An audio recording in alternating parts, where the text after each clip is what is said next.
Hello, everybody, and welcome back to another episode of the Big Bros podcast. If it is your first time joining, welcome. My name is Ilan, and I'm joined by my lovely friend and co-host, Jeremy. But more importantly, we are joined today by Tom Howard, who is the owner of Extract Fitness and a young entrepreneur who has built his own gym while also pursuing high-level football at an age where most people are still figuring out what direction they want to take. Tom has backed himself, taken on the pressure of running a business, and continued to push himself as an athlete. Tom, thanks for joining the potty. How you going? Thanks for having me. First time doing this, so a little bit nervous. So it's like the whole long time listener, first time caller thing you hear on the radio, isn't it? Yeah, I was trying to spit that out, but I was a bit nervous. No, you're all good. You're all good, mate. Take your time with it. It's always.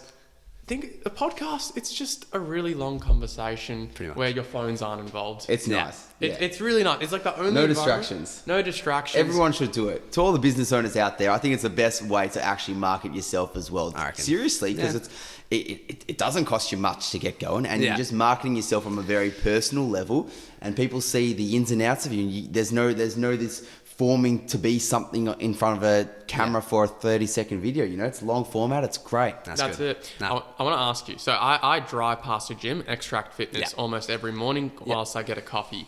And I'm always looking inside it, and it looks like it's buzzing. Talk to me a little bit about what Extract Fitness is. Okay, so thanks for having me, boys. Really appreciate it, first off. And Extract Fitness down at Garnervale Road, which is where you said you moved in. So make sure you come in next time you're around the corner. Are you going to push me to my limits? Yep, I will. It's good atmosphere down there. We got 3 coaches, a new coach that just started. Buzzing place. We got 4 classes that continue, one of them being Flex Pass, which is pretty much supervised PT, which is a big game changer for us, and one of the best things that we think we've got going on at the moment compared to other gyms, and that's just supervised PT, so pretty much PT without the price tag, where people get their own personalised program, come in, we're supervising the class, again, all 3 of us coaches are coming around the room helping us out, really good community. Yeah, everyone's lovely. Couldn't say anything highly about the place. Absolutely loving it. So And really good. for those that don't know, how old are you, mate? I am 22 years old. That's very young to start a You're business. 22 years old. You started this business yourself. How old were you when you started the business? I was fresh 18, so out of school. 18, you actually got going. 18, I got going. Not like in the sense of owning a gym, but posting content, training my mates. So 18, fresh out the womb pretty much. But got into it straight away. Started posting content. Trying to put myself out there. Gym content, yeah. Had my rig out, which was as you should, as I was trying to, and you cop your little stuff for that. But it was all a learning curve from there, and it's shaped to me what I have today. It was good. Talk to us about what made you want to start your own gym. Yeah, so I think starting it. So obviously went to school like most people do, and was pretty fortunate enough to go to private school. So got really good schooling, but I was a little shit at school. I didn't do too well. Teachers loved me, but my grades said otherwise. So finished off school with a pretty dead average ATAR. I'd say I failed. It was a 51, which I think for my cohort was like an average of 83, 84, and it was COVID too. So I just hated school. So and from there I was just like, okay, what do I love? Not much, and I just knew, I love the high performance industry. I love working out. I love motivating people. I could, talk the house down. So I thought it was something to do with the fitness world. So, made my way down there, and then after school, got the basics done, Cert 3 and Cert 4, started training mates down at the local park, and I was like, actually, you know what, I really love doing this. So, spent my whole life savings on a little gym that would later be called Extract, and that was just in my parents' garage. I started training people out there, which was pretty cool. Turns out what I have today.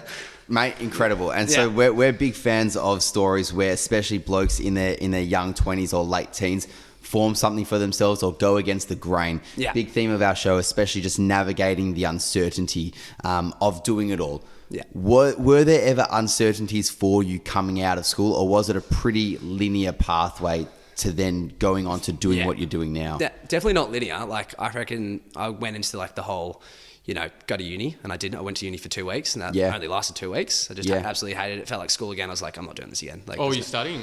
What was I studying? I don't even remember. I think it was like sports, something to do with sports science. It's at Deakin. I was going into Richmond Football Club every day for Swinburne. Yep. Still, obviously, it had a massive impact on me. Can't even remember the course I did. But it was good though, because I was into the high performance industry, which I love. Yeah. That was at Richmond. I was like, there's still a slight ego to still go, because I knew I was going to Richmond Football Club every day.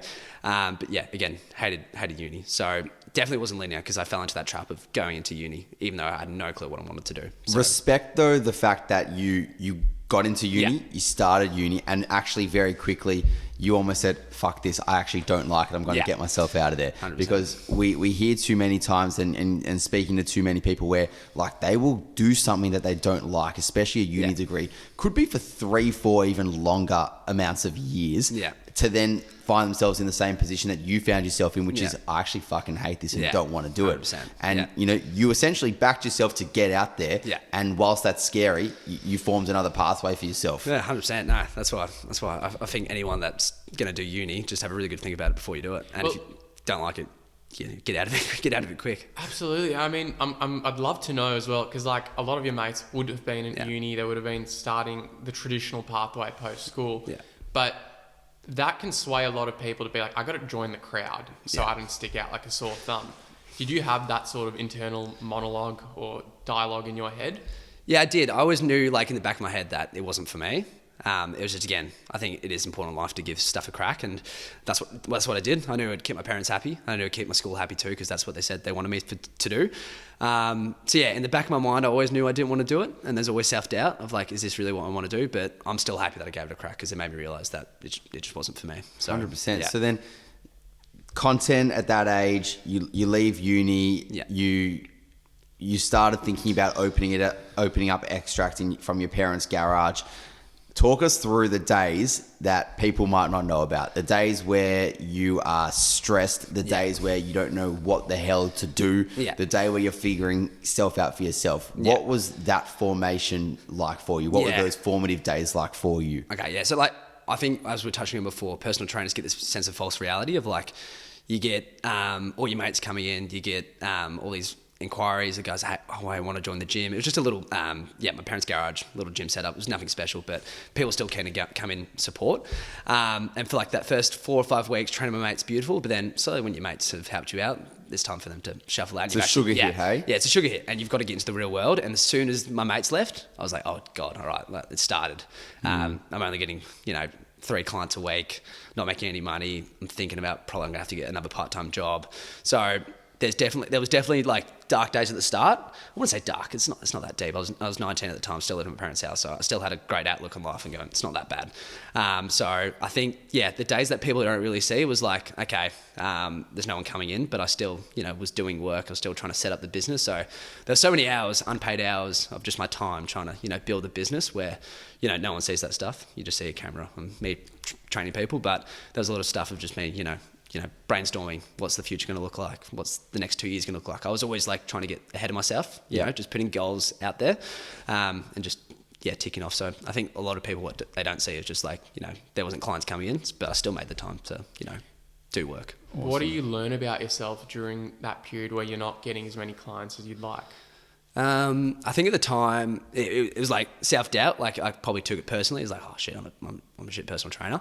But then, looking back on it now, it was nothing like that. I just had no marketing. I didn't know what I was doing. That's what I'm hearing is there's a lot of like self-doubt in your ability. And I'm curious to know, like, are you able to, at 19, whilst all your mates are at uni, whilst you're going out, and people are probably asking you, oh, how's the new business going? How's PTing going? Like, what did you find you would say during those moments to mates, or what would you?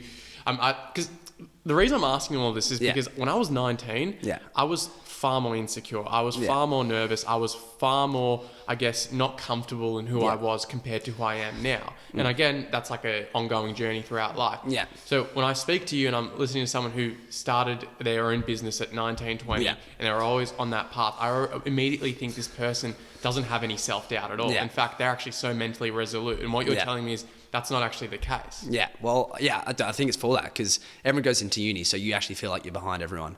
Like you're not going into that, you're not with the sheep, you're outside of it. So, you actually, as much as you are setting up a business, because it's so early and because you're so young, you feel so outside of it. Like I think half the people, like there were so many people that come up to me going, like, are you sure you want to do this? Like there was a lot of self-doubt. Even my parents, like for good reason too, because I wasn't getting any clients for months. So they're like, are you sure like this is going to work? Which is completely fine. I knew that I knew those challenges were going to come along. But yeah, you did feel like you were behind the pack.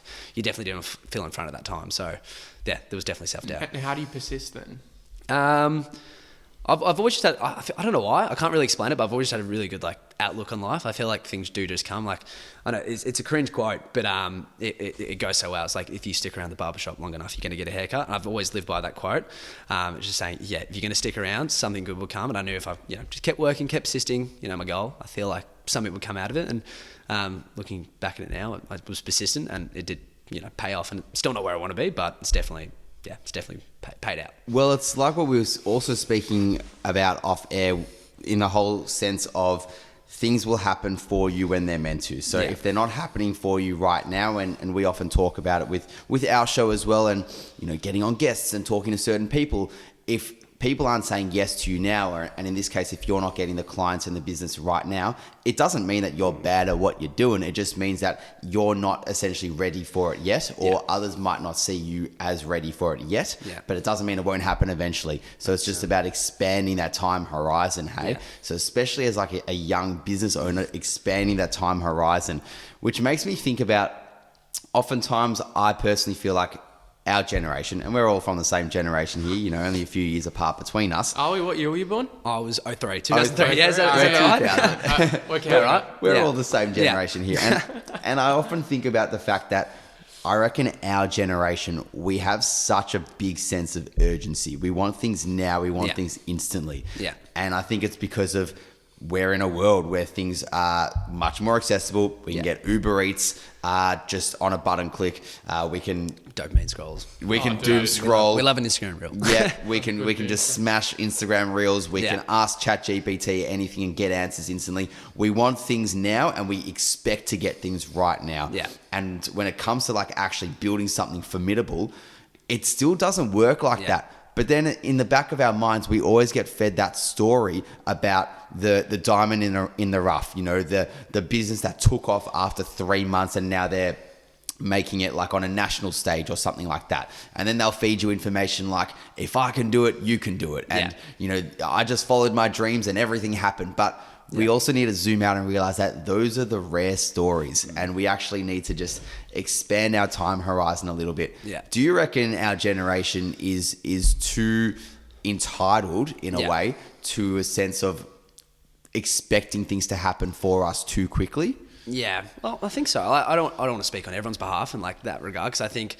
being persistent and trying to get things, it can be a good thing.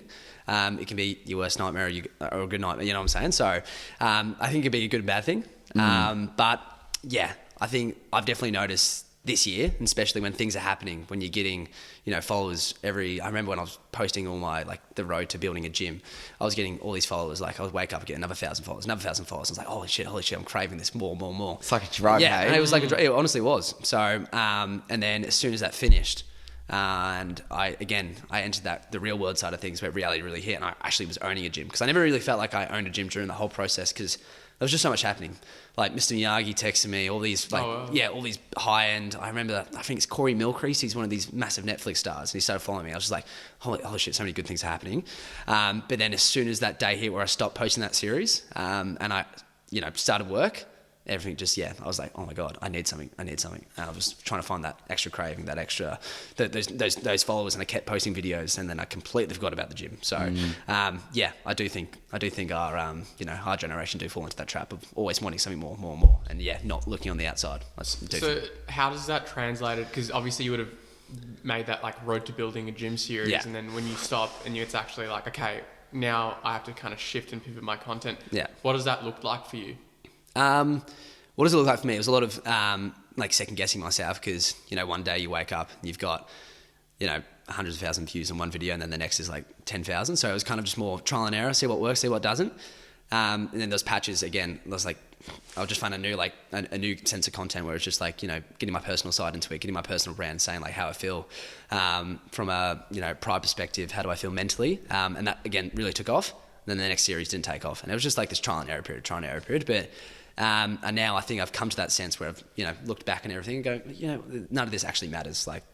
The purpose of owning a gym is changing people's lives, getting people fitter, getting people stronger, and all this content stuff really doesn't matter. So I think for me, again, it was probably stepping out having a big look on things and going, is that content stuff important? Probably not. Is my team, is my community more important? Yes. So I think coming back to your point, it's important to look outside. At the same time, though, I know, we say the purpose and the main goal is the gym and the people and what you're making for those people's lives. That's the key purpose. That's the pillar. But then where content, I guess, does come into it is the marketing, like you did mention at the start. So do you almost feel like it's a bit of an annoyance where we live in a world where the marketing and social media is so, or rather the gym success and the business success is so dependent on social media success? Like you could have freaking Mike Israel training for your patients, for your clients. You could have the best PTs in the world. You could have like a Zach Perner in there, whatever, like all these big names. But if it's not marketed that way, you're not going to get people. So like, does that piss you off sometimes that it's so dependent on social media? I think internally it does, because I go, damn, I have to make more content today, because that's my role at the gym. I have to make all the content, which again, we'll probably touch on it later, but I'm trying to slowly pivot away from that and get someone else to do the marketing. But anyway, yes, it does piss me off internally, but I don't think it's like necessarily the bad thing, because it can grow business so high.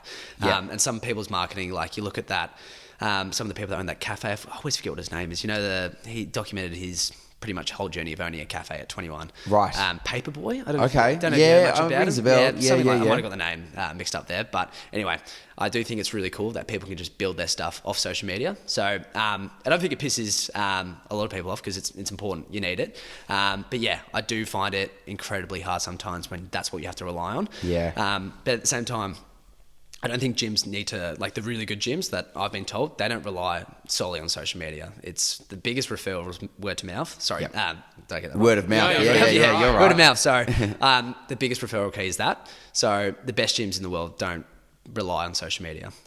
They all tell me, word of mouth. So yeah. Does opening up your own business at this age force you to mature quicker than others your age? I think I always matured pretty early. So it definitely forced me to, set some boundaries, be disciplined. I do think it did. Yeah. What does that look like practically? Practically, I've never been a big drinker or a big party goer, so I'm very much on the outside of that. Still love a good time with my mates. Don't get me wrong. Love going out for dinner. Love going to the pub. But yeah, I don't drink or anything like that. Which I've just never been a big drinker. I'll have the occasional massive night out, like once every 8 months, and just have good fun. But other than that, I do try and stay really disciplined with my routine. I'm a routine creature, like all humans are. So it's going to bed on time, eating well. I've always tried to take my diet really seriously. So I think it definitely has made me disciplined. But it's just those small habits, eating well, sleeping well. No drinking, no partying, no drugs. Good for you, because like I find that I think maybe as we get older, you get more intentional around the friends you want to have, and maybe you're like, okay, I don't want to be the party goer anymore. I'd rather have a chilled night on my Saturday, and I'll naturally gravitate towards those friends as well. I'd love to know for you though, does that look like a change of friendships for you, or have you grown up with maybe a group of mates that have always been similar in values to you too? No, well, we've always, so my group of mates, we went to school together. There's like about 14, 15 of us. We just haven't left each other's side. So I think for me, I've never ever fell into, drinking, drugs, all that. But, my mates love a good time. They love partying, and it's so good for them. They're the best blokes, and I owe my absolute life to them, because they helped me out so much throughout my gym series and all that stuff. But again, I never had to pivot groups, because one, they never peer pressured to me to go, hey, why are you not drinking? Why are you not doing this? Like, they were just so collectively helpful in that regard. I've never had to pivot groups, which has been amazing, because I hear so many stories where people have to go, I can't hang out with them anymore. They're not good for me. But my mates are so different to that. They just, they like me for who I am, and I love them for who they are. So it's a great bunch. And that's the beauty of, I guess, navigating your early 20s amongst your mates, is that you're all doing different things. But if you can have a group of mates like that, where you're all sticking by each other no matter what, and you're supporting each other.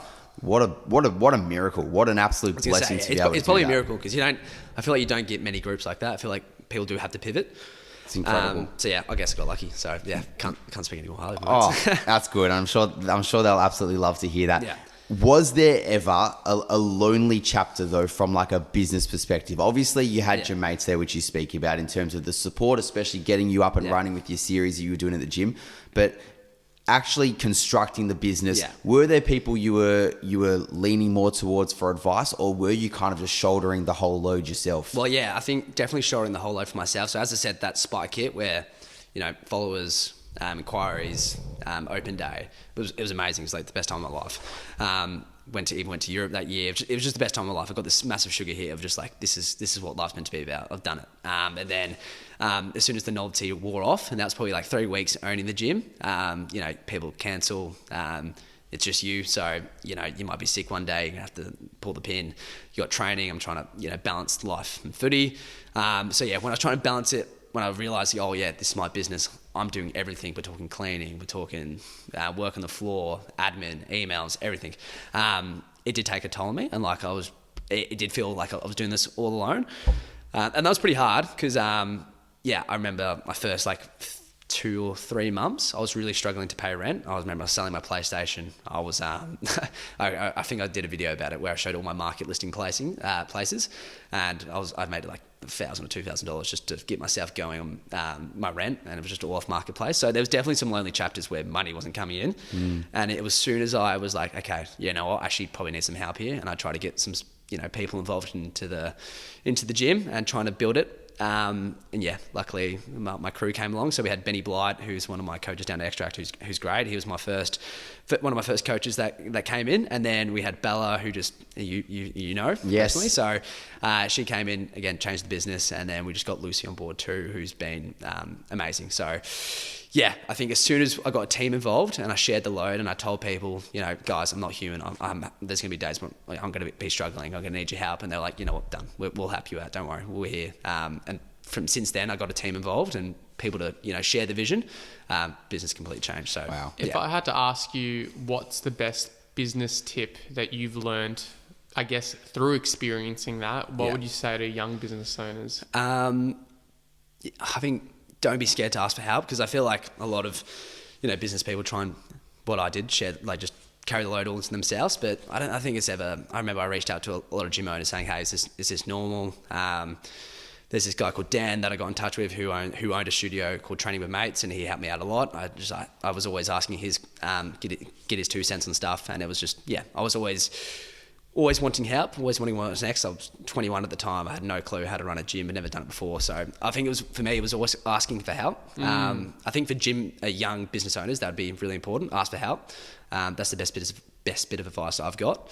But then I always forget that I'm a business person, an entrepreneur, I guess you could say. But that's probably the best bit of advice I've got. Go for it. How many times did you get told by people, mate, you're just 21, chill out, like it'll come, don't stress? Like, did you ever feel like people didn't take you as seriously as you took yourself in this pursuit at the start, especially? I think so, because I was training at my parents' garage for about 2 or 3 years, and there was probably doubt around then because it flattened out a little. And then when I brought up the idea and I started making videos of come along with me to, find my dream gym, people were like, okay, relax. You're 21. I don't know, do you have the money for that? Do you have the stuff? I did at the time because I was just saving my ass off, making decent money, had another part-time job. So it was coming in. So there's some doubt around that, but honestly, I've had a really good support network where people just, back me in. It was probably more from my end where it was like, you're 21, relax. Is this really what you want to do? You haven't traveled. You haven't traveled. You haven't gone to Europe. You haven't made too many mistakes in your life. So is this the time, do you reckon? So yeah, I think it's more from my end, actually, like personal belief. Is this the right thing to do? Well, talk to us about that sacrifice, because there's no solutions, there's only trade-offs in this life. Yeah. And that means, like, if you want to invest all your time into a business and become really successful, you're right, you might have to forego that Europe summer trip where you're partying it up in Ibiza. Not that you're a big partier yourself, but talk to us about that element. Like, have you felt like you've had to say goodbye or almost miss out on certain experiences, or in the back of your head you're thinking, you know what, I'll still have those experiences because I've started so young, I'll be able to actually enjoy it, and hopefully I'll be successful enough to really enjoy the fruits of my labor. 100%. No, don't get me wrong, I've definitely still had those experiences. Like last year I went to Europe. I went to Ibiza, actually, funny enough. I went dead sober. I went dead sober, but it was still Calvin Harris. I had 1 gin and tonic, and I got alcohol poisoning from like that. No way. I don't know if it was the food. I've had one drink, so surely it's not alcohol poisoning. Yeah. But I had a bit of food, got food poisoning there, and I had like I was pissing and shitting out. Oh, dude, that's terrible. It was terrible. So that was a shock. I won't go back to Ibiza again. Oh, wow. Not for me. Couldn't have been. Was that at Ushuaia? Or which club were you at? I couldn't tell. It was in August, so no, September. Maybe. Do you remember who you September, saw? October. No, I didn't say anyone because it was closed. That's That's how much a virgin I am to that. So I was like, I went in October. Me and my mate, and we were expecting. DJ. It was literally nothing dead. there. But anyway, it sounds like you haven't like had to sacrifice a heap, but it sounds like you're aware that there are certain things you have to kind of just forego for the meantime. I've had experiences of like doing myself. Again, lucky got enough to travel to Europe last year. But I did make sacrifices in terms of like, waking up early, staying diligent with my routine. And it wasn't anything too drastic. I just remember I was just like, okay, if I do the small stuff, it'll all just add up to the big stuff. So for me, it was always just like, getting up early, getting a workout done, going to bed early, not drinking. It was just like, small stuff. So I did have to sacrifice a little, but I don't think it's that sacrificial at the end of the day. Well, it seems like you've got a really good foundational set of values which you honestly live by, and that might sound deep, but it's really key, because I feel like in a world in which we're being told you can't eat this, you can't drink this, there's microplastics in this, you can't wear this underwear, you can't eat off that chopping board, there is so much overkill now and so much information which we're taking in, and it can be overwhelming. But it seems like your foundational things of sleep, timing, nutrition, and support network, they're the non-negotiables. You stick to them, and you live a pretty fruitful life. 100%. And so like I really try and do balance it out. Like I do love living that like 80-20% rule. Like 80% business, 80% work, and then 20% family, all that. So I've always just tried to stay basic to that, the small stuff, which you touched on again. So it's nothing drastic. I don't like focus too much into the microplastic stuff. I still have, warm up my food in containers and all that. I don't necessarily. It's definitely true. I just don't ever take it that seriously. I don't take my life that seriously enough to. You know what? And there might be. I mean, because I was going to say there might be a lot of benefit in that, in doing the inverse. I mean, we have spoken a bit about microplastics and all of that on the show, and like you said, whilst all of that is true, the biggest thing that is also true is stress. And if you're stressing, if things like microplastics and all of that, and how you're eating your food and in what Tupperware you're eating your food, if all that is causing you more stress, then you're actually probably going to be worse off. Dude, you're going to die of a heart attack early because of all the stress. You're going to live a less amount of time because of that versus the actual microplastics themselves, aren't you? Yeah, no, don't get me wrong. Like, I believe in the microplastics. I believe in not eating all the protein bars with all the ingredients. It can't be good for you. No. But I know for a fact if I live my life like that, like trying to get everything by tea, then later down the track, I'm just going to be going, oh my God, I've been tracking like every single thing in my life, and I've just created all the stress that just didn't need to be happening. So as long as I get the basics done, then I'm happy. Dude, a bit off topic, but like just on this like topic, like when you would have been in Europe, did you go to any of the Greek islands? No, I didn't manage to. You're still thinking about your Europe trip. No, I'll tell you why. I was going to say. Have you heard of the Blue Zones? No, I didn't go to Greece. So I was Spain. Spain? Yeah, Spain. Well, a lot of those like areas, especially in the Mediterranean, it's like they're areas where people live the longest. And they've done like studies, and these are wine drinkers. They live on the farm, so they have access to like the finest fruits, but they smoke darts like there's no tomorrow. Yeah. And they don't have like the Brian Johnson optimize my life to 100%. Yeah. They're chillers. So I was just thinking about that because like, you know what? They're probably not that stressed. No, that's probably why they're living so long. Yeah. But it sounds for you, your biggest priority is just what's the biggest return on my investment? And it's just like, okay, my nutrition, my exercise, seeing my mates, good sleep, all the other stuff is kind of tertiary to that. But there's a lot of other responsibility you've got aside from kind of being a gym owner and being an entrepreneur. And that's also balancing out, semi-professional football because you play VFL for Carlton, don't you? Carlton at the moment, yep. So I've done a few years in the VFL. I'm a bit of a journeyman.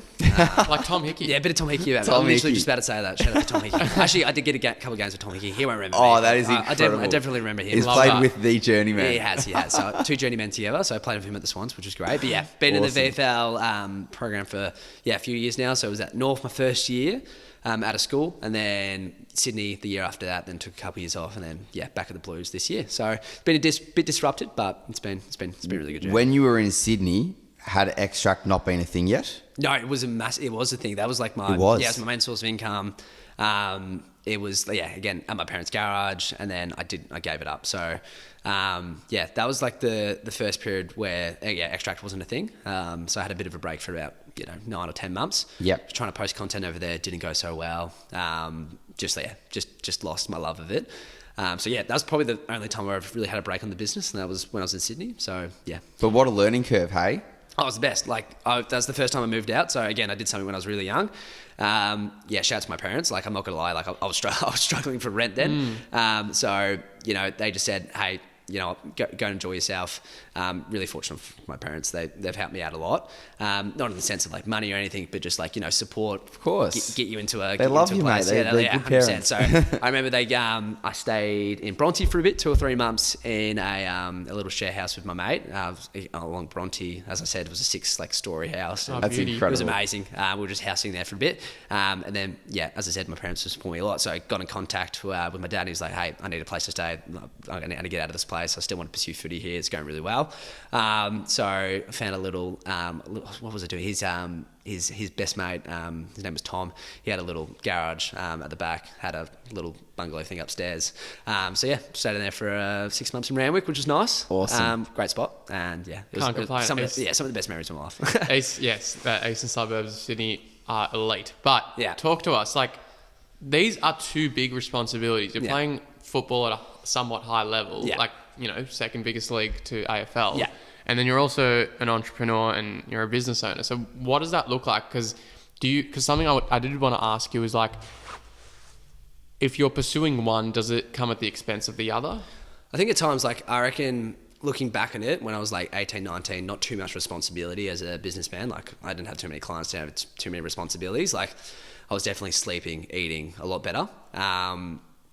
And the whole stress of I just had nothing else to do. So all it was, I was living and breathing footy. So my time at North Melbourne and Swans was a lot probably more diligent, more just better, had better time management with my football. So you definitely expend a lot more energy now when you have responsibilities. And I don't find it too hard. There's definitely some times where you go to train and you go, oh, can't be bothered. I've had a big day at work, but you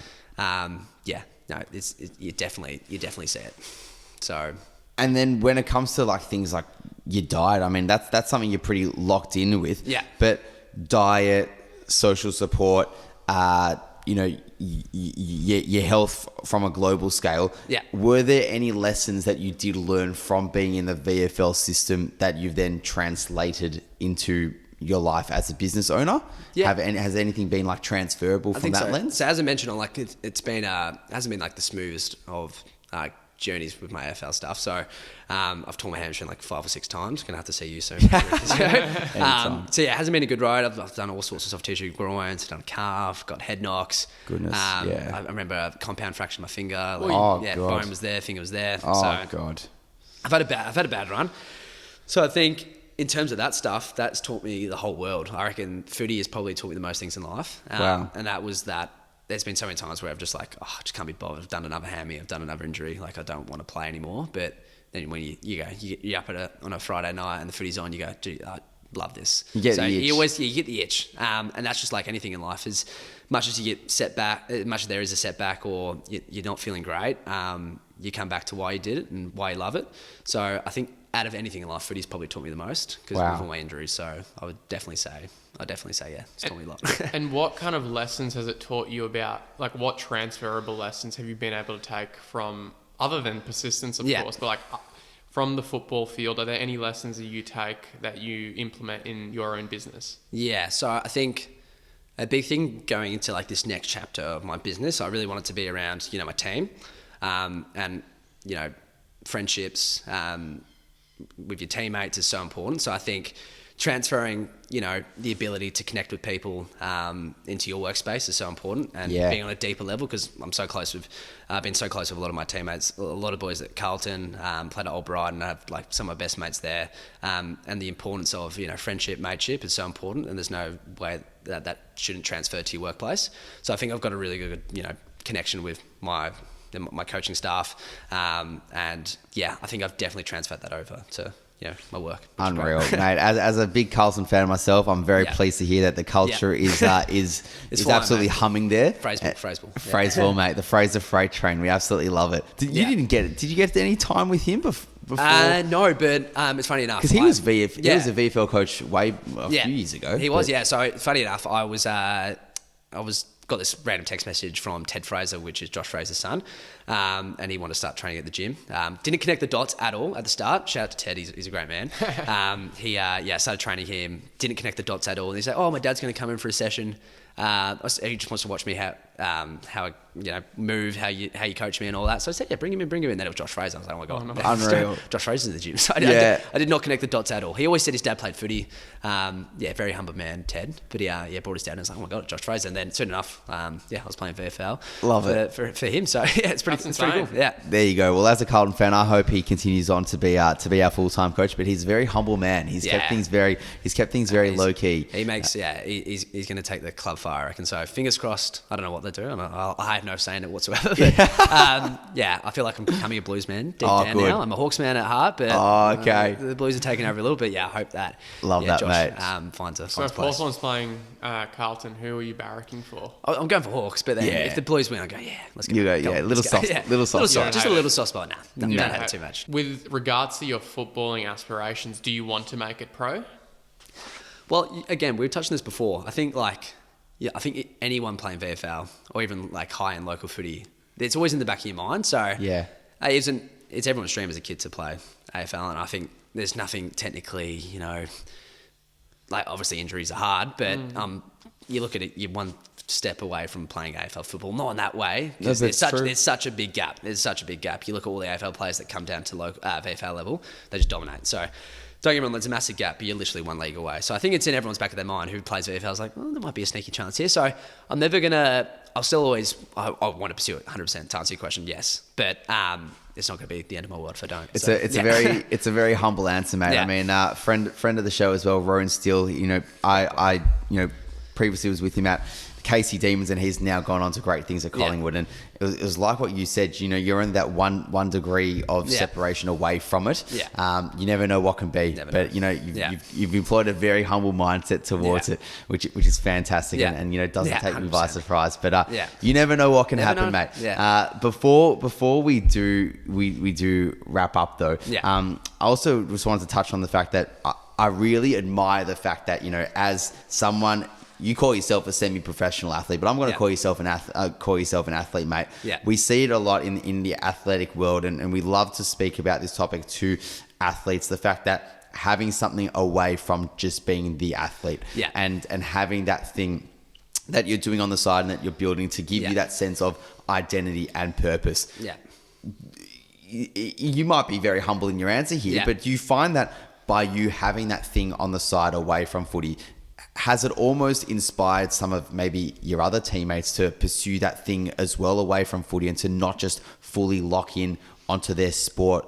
Yeah, no, 100%. I reckon, again, I'll answer this humbly and then honestly though, but no, I think a lot of my teammates always come to me and go, mate, love what you're doing, so much support. And I do think maybe it does inspire people. I hope it does, because I think it's important to have that separation. Like Massive. I know from my early days of playing footy, especially playing at North Melbourne and Swans, I had nothing else. Like, especially at Sydney, I had no outlet. It was just footy. So anytime I didn't get, picked for a team or I wasn't playing very well, like I remember had a really, really good, strong preseason with Swans. I think we had a practice game against Brisbane. I won't be humble here, kick 3. Nice. 10-20, so I was happy with that. The next game, I played like shit, so we won't talk about that. But that game didn't let me play round 1. And that hit me like a ton of bricks. Yeah. And You're like, surely I'm a walker. Like, surely, I was like, I've come all this way to Sydney. Like, I've not even made the team for round 1. Like, I was so embarrassed. Had a girlfriend at the time, and I've left her to go to another state, and felt bad in that regard too. I've left my family. I was like, oh God, what have I done round 1? So from that point of view, like, I was like, oh shit, that's hit me like a ton of bricks. And then as soon as I've transferred over to Carlton, again, I've had a couple of years off VFL, but as soon as I transferred to Carlton with, an outlet, a business, it's definitely given me an outlet to have, because now I use that footy as the outlet. I use my business as the outlet. So, it's so important. Like, I don't care if I play VFL, local footy, thirds, fourths, I don't care. As long as I'm playing footy and having a good time with my mates and just getting out and about, moving my body. That's what I love. That's all we love to hear as Yeah. well. And I feel like you've got a very mature head on you as well. Like I For feel sure. like most people that we speak to, like obviously outside of the podcast, of course, but like most people your age, and this isn't to sound patronizing or anything, you just most don't have as much of a level head. Not necessarily because there's anything wrong with them, it's just they don't have the life experience. But I think because you've kind of exposed yourself to so many different environments, especially moving up to Sydney and like moving away from home, you kind of developed a bit of that life experience already. And I think, you know, for people who are your age, who may be a little bit lost, is there anything that you've implemented in your own life that you think has given you a lot of benefit that perhaps for that unmotivated or maybe that kid your age who doesn't feel like they've got their life sorted, is there any bit of advice you could give to them? Well, yeah, again, if you look at my journey, and still going, but you look at, I gave things a crack. Like I gave uni a crack, didn't like it. Gave Sydney a crack, didn't go too well. But in hindsight of things, it did go really well. It taught me so many things. So I think for anyone that's looking for a bit of advice at a young age, just go try new things. You're going to learn something out of it. Whether it's not then, it's going to be later. So I think the biggest thing, just try new things. Give it a crack. And if you don't like it, you're going to learn. So it's cool. Beautiful. See what sticks, hey? Yeah, see what 100%. shit sticks. Yeah, now, before we do wrap up, mate, you can see we've got these muffins here. Looking good. And Looking good. this is our segment on the show called The Sweet Spot. So we like to finish off with this segment with our amazing guests. And that is, we ask you, what is a sweet spot currently in your life, or a recent sweet spot in your life? Yeah, okay. A moment where you can look back on and reflect on and be like, yep, that is an elite moment. That gives me those warm, fuzzy feelings. Okay. And that can be from a career perspective, a personal perspective. What's the first thing that comes to your mind? So a bit of an off-ball one, but again, nothing to do with business, nothing to do with footy. It's I have a 10-year-old brother, and as much as I love all my other family members, sister, mum, dad, dogs, I have a 10-year-old brother, so a bit of an age gap. But the sweet spot is I know he like really looks up to me, so I think, you know, setting a really good role model for him, like, you know, what a brother's meant to be, what a son's meant to be. I just know that's a really good ickling for me to go really well in life and try my best. So, I love my brother to bits. So I know if I, you know, inspire him to do good, then I know it will pay off for him and pay dividends. So yeah. That is beautiful. Yeah. That is like, you're the best candidate to come on the Big Bros podcast. There you go. There you go. That is- I'm a big bro. right there. Big bro-esque, and you can't Yeah. get more big bro-esque than that. That is It's good. Now, beautiful. Now, mate, for those that want to check out who you are, your personal brand and Yeah. Extract Fitness, where is the best place that they can find you? They can find me. I've started my personal brand now called Tom Howard. RRD, I'm pretty sure. So you can find me there for my personal, but where all the big news and sources come from is from my my big brand called Extract Fitness on Instagram. I still am so sloppy on TikTok, so don't go on that yet. I'm fixing that up. But yeah, Instagram, Extract Fitness, you can find me on there. Tom, it's been an absolute pleasure, mate, and good luck. Thank you so much, boys. Thanks for having me.